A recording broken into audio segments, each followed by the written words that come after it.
Ya kumwombea hayati Dr. John Pombe Magufuli inaendelea hivi sasa katika kanisa Katoliki la Mtakatifu Yohana Maria Mzee hapa mjini Chato.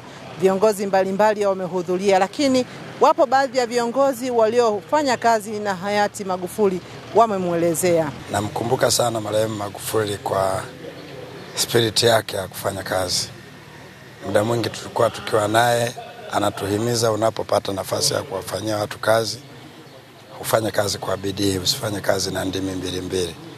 Akili yako nyingi uwaze namna gani utawafanyia jamii iliyokuamini ili waweze kuona faida ya ile waliokuamini kukutanguliza mbele yao.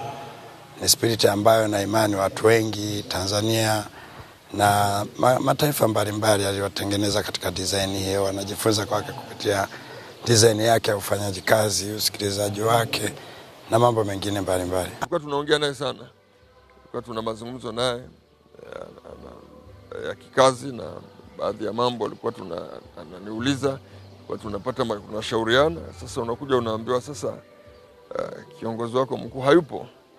Kwa hiyo tuliyabeba hayo kwa huzuni kubwa sana. Na wengi walilia kwa sababu moja kubwa. Tulikuwa na matumaini ya kesho mpya ya kila mtu. Kila mtu alijenga matumaini kwa Watanzania wote kwa kiwango mbalimbali, kwa aina ya watu wao. Machinga walikuwa na matumaini makubwa zaidi kwa pale walipotoka na changamoto na manyanyaso, waliona kuna kesho mpya.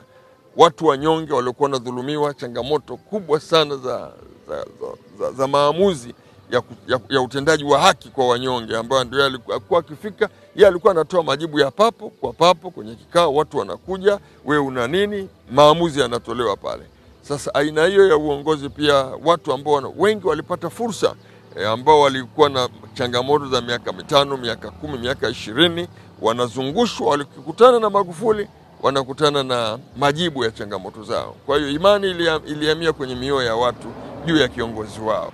Ameishi na sisi kama ndugu, kama wanafamilia. Tunamkumbuka sana kwa ucheshi na kwa misimamo. Hii misimamo ya Dr. Magufuli ilikuwa tangu akiwa mbunge. Kama jambo haliwezekani, yeye kwake ilikuwa haliwezekani.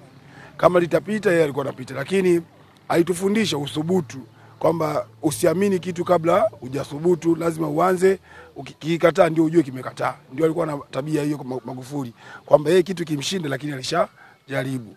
Hiyo ni uthubutu. Watu kama Magufuli ni wachache kuwapata, lakini tunaamini ndani yetu, miongoni mwetu, Mungu ametengeneza Magufuli mwingine. Ni swala la muda tu. Na Magufuli ameacha homework kwa viongozi waliopo sasa hivi, kwamba viongozi kuna vitu ambavyo wafike Watanzania walipokuwa wameshafikishwa. Sasa wanatakiwa na wenyewe watengeleze kutoka pale alipotengeneza Magufuli kwenda mbele.